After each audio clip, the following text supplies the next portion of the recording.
harus dilakukan secara hati-hati, transparan, jangan terburu-buru, dan jangan kemudian menghapus sejarah yang ada, walaupun itu pahit, namun harus tetap disampaikan dengan transparan. Jadi jas merah jangan sekali-sekali merupakan sejarah. Kalau memang ingin diperbaiki, silakan, yaitu apapun kalimatnya, apapun kejadiannya, jangan sampai kemudian ada yang tersakiti, jangan sampai ada yang kemudian dihilangkan. Karenanya sejarah ya tetap sejarah, jadi harus dikaji dengan baik dan harus dilakukan dengan hati-hati. Masih bersama saya Budiman Tanrujo di Satu Meja The Forum. Boni Triana, sebagai sejarawan, apa yang Anda khawatirkan dengan penulisan ulang sejarah ini sebenarnya? Gini Mas, setelah kami di Komisi 10 menerima kunjungan teman-teman aksi, ya, menyatakan penolakan, kami segera melayangkan undangan kepada pihak Kementerian Kebudayaan untuk memaparkan sebetulnya apa dari proyek penulisan ini. Karena dalam rapat-rapat sebelumnya memang tidak pernah terlontarkan tentang proyek ini secara khusus, jadi tidak pernah kami di Komisi 10 menerima draft. Penjelasan. Nah, dalam rapat kemarin itu dijelaskan, dan kemudian di situ terjadi diskusi bahwa kami pertama menolak penggunaan istilah sejarah resmi, karena nanti implikasinya ada tafsiran, berarti ada sejarah tidak resmi, sejarah ilegal dan subversi segala macam.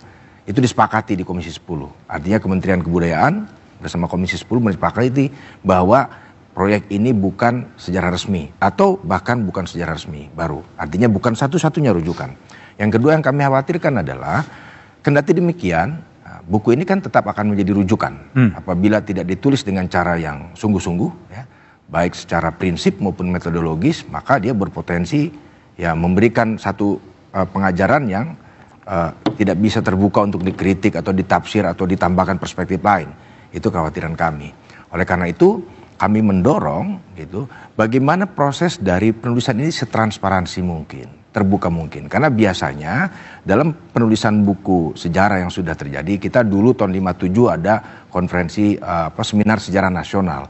Sejarawan berkumpul, para cendekiawan. Kalau sekarang sudah transparan belum? Nah, yang itu yang kami pertanyakan, tidak dimulai dengan satu proses yang terbuka tadi. Ya. Jadi kalau saya dengar misalkan ini tim langsung dikasih outline, kemudian diberi penugasan gitu. Harusnya menurut kami ada satu proses kalau paper terbuka di mana para sejarawan dengan temuan-temuan terbarunya, ya bahkan punya akses kepada sumber primer, itu bisa masuk, memberikan masukan, terjadi perdebatan, diskusi segala macam, sehingga dimulailah satu penulisan dengan formulasi yang sudah terbuka. Jadi tidak langsung dimulai dengan penyusunan outline yang sifatnya top down gitu ya. Jadi itu yang dikhawatirkan oleh kami, prosesnya tidak terbuka dan tergesa-gesa. Tergesa-gesa, tidak terbuka. BK, ini ada anggapan bahwa keputusan untuk penulisan ulang sejarah ini untuk kepentingan pemerintah yang ada saat ini. Bagaimana tanggapan Anda? Ya, tentu saja karena ini inisiatif dari pemerintah, tentu saja mengakomodir kepentingan pemerintah. Saya kira itu sangat jelas. Tetapi begini, dari cara pandang kami kemudian adalah bagaimana kemudian fakta-fakta yang ada itu kemudian bisa ditulis gitu ya dalam sejarah yang ada. Ini saya kira penting karena ketika kami mendapat kayak TOR begitu, misalnya peristiwa pelanggaran HAM yang berat saja, itu hanya 2 yang ada. Sementara kalau kita merujuk pada status hukum yang dikeluarkan oleh Komnas, hasil penyelidikannya sampai saat ini ada 13 yang belum selesai. Gitu. Artinya padahal ketika kita bicara dari sisi atau perspektif korban, semua peristiwa itu sama. Gitu. Sama-sama kemudian mengakibatkan korban, terus traumanya juga ada, keadilannya belum hadir dan segala macam.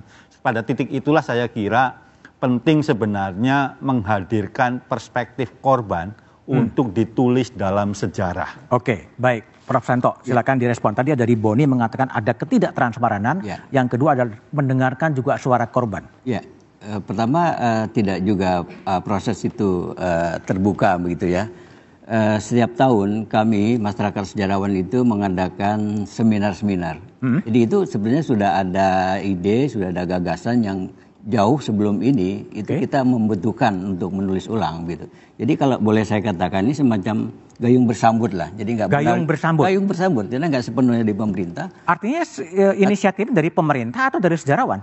Sejarawan itu juga sudah sejak lama mau menulis gitu ya, dan seminar-seminar itu sudah kita lakukan. Jadi kalau yang dimaksud Mas Boni itu sebagai satu persiapan ke arah itu, kami sudah lakukan. Oke. Gitu. Kami kan punya WA Group, kami kan punya masyarakat sejarawan itu setiap 14 Desember itu kami membuat suatu hari sejarah. Nah, di situ kami undang berbagai sejarawan yang memberikan temuan-temuan yang mutakhir gitu. Oke. Tadi kalau dari BK mengatakan dari 13 pelanggaran HAM berat yang sudah dirilis oleh pemerintah juga, hanya 2 yang ada di outline, Tanjung Priuk dan Talang Sari. Jadi begini, kalau outline itu kan sebetulnya terus berkembang, Mas Budiman. Itu yang sudah diketahui itu kan yang awal, padahal itu masih ya garis besar lah. Oke. Artinya ongoing proses yang terus berjalan sampai sekarang, begitu. Ya biasa kan kita menyusun satu konsep itu kan secara kronologi lalu tematik. Ini sebetulnya metodologi sebetulnya. Jadi selengkap mungkin kita masukkan. Jadi itu masuk soal HAM itu masuk, Talang Sari tadi yang disebut di situ, Tanjung Priok itu masuk. Oh masuk semua? Masuk. Ya cuma 2 tuh. Cuma 2. Cuma 2 itu. Enggak, ya saya kan nggak hafal, masih banyak. Enggak, Talang Sari. Kalau dari outline yang ada, itu kan memang cuma Talang Sari dan Tanjung Priok. Saya begini, soal kelengkapan itu kan proporsional dan kontekstual. So, kalau masuk semua mau berapa jilid gitu. Nah ini kan juga nanti ada forum, Mas Budiman, uji petik atau uji publik. Jadi maka biarkan dulu kami menulis begitu ya. Kalau sekarang disampaikan kan itu tadi draftnya kelihatan masih compang-camping. Masih compang-camping. Ya iyalah, kan biasa itu. Oke. Iya kan? Jadi ini belum. Jadi kami juga terus. Jadi terima kasih Pak Marzuki Darusman dengan kawan-kawan ini juga sejawat saya juga kan. Jadi dengan kekhawatiran itu sepertinya buat kami itu masukan yang bagus, Mas Budiman.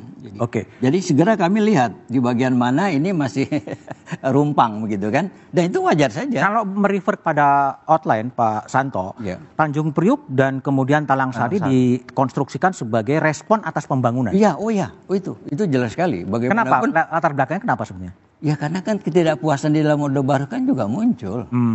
Kan begitu. Jadi sejarah itu kan kausalitas juga. Jadi ada aksi, ada reaksi, ada keresahan dalam masyarakat. Itu kan tertuang dalam peristiwa-peristiwa itu. Dan peristiwa besar biasanya masuk.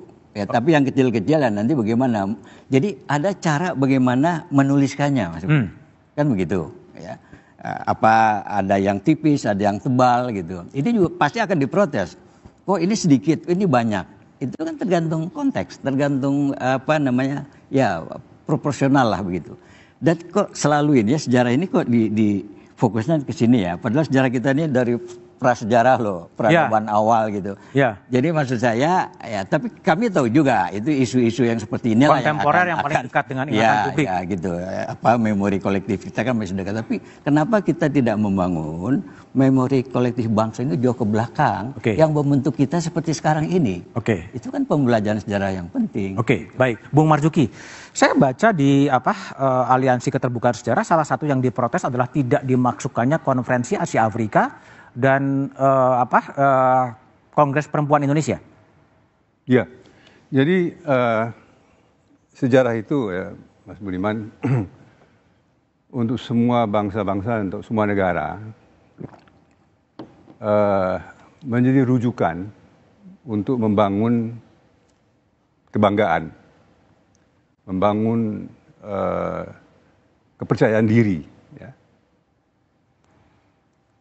Ada masalah dalam sejarah kita ini. Sejarah kita ini problematis oleh karena ada bagian-bagian yang tidak membanggakan. Ya. Nah, aksi muncul karena kali ini pemerintah mengumumkan akan menulis sejarah. Di masa-masa yang lalu terjadi juga proses pemutakhiran, fakta-fakta baru, ya, sebagai pengetahuan lanjutan mengenai apa yang menjadi temuan-temuan para ilmuwan. Tapi manakala pemerintah mengumumkan akan menulis ulang sejarah, maka itu sudah masuk dalam domain publik bahwa sejarah akan menjadi bagian dari penyelenggaraan kekuasaan politik. Itu masalahnya. Nah, karena itu kali ini ada protes dari masyarakat. Nah, tadi saya berakhir dengan menyatakan bahwa ini bukan saja penulisan ulang sejarah, tapi kemungkinan sejarah yang berulang. Sejarah yang berulang. Saya perlu mengakui ya bahwa saya termasuk sebagian dari generasi yang mengalami 8 presiden. Ya. Pantas-pantasnya lah kita punya naluri ya mengenai kekuasaan. Itu 2. Kekuasaan itu fitrahnya membesarkan diri. Dan itu selama Orde Baru dilakukan dengan TAP MPR dan undang-undang dui fungsi ABRI. Dan yang kedua adalah kekuasaan itu senantiasa cenderung untuk memuliakan dirinya. Dan itu dilakukan dengan penulisan sejarah. Ya. Ini yang sedang terjadi. Nah, karena itu mungkin tidak cukup Komisi 10 itu hanya mempersoalkan apakah ini sejarah resmi atau tidak resmi. Oleh karena yang akan dilakukan oleh pemerintah adalah menulis sejarah nasional. Nah, saya ingin sejenak, Bung Budiman, membaca petikan dari Dr. Sujatmoko ya, mengenai hal ini. Ya. Dengan mengajukan masalah, nanti saya bagikan.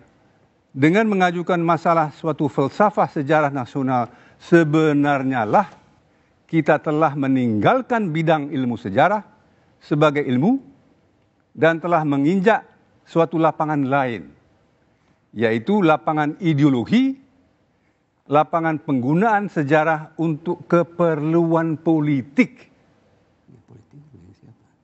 yang akhirnya bisa menjurus ke arah demagogi. Nah, jadi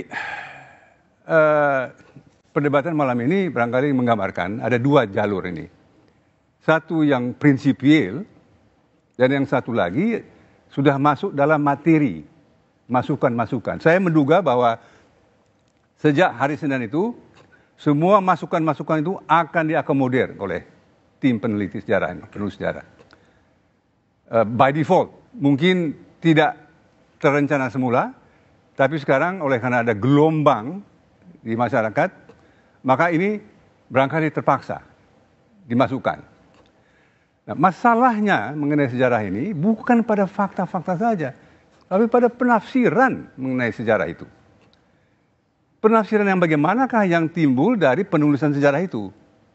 Nah, penafsiran tentang sejarah kita yang lalu ini, yang didominasi oleh 30 tahun Orde Baru, menggambarkan bahwa masa sekarang ini sekedar merupakan masa pasca Orde Baru. Intisari, kenapa masalah pelanggaran hak asasi manusia yang 12 itu, yang notabene oleh Presiden Jokowi sudah diakui sebagai masalah pelanggaran HAM berat, yang akan diselesaikan, mengapa itu masih mengandung keraguan dari tim sejarah ini? Ya. Sehingga akhirnya kita menduga, ya, atau kita membayangkanlah bahwa ini sejarah selektif. Nah, kalau sudah begitu, ya itu apa namanya? Dan kalau sudah dinyatakan ini bukan sejarah resmi, lalu buat apa lagi menulis sejarah nasional itu, ya kan? Nah, jadi nanti kita masuk dalam soal penafsiran ya. Ini saya sedikit-sedikit saja ini mau agak menghasut ya sedikit.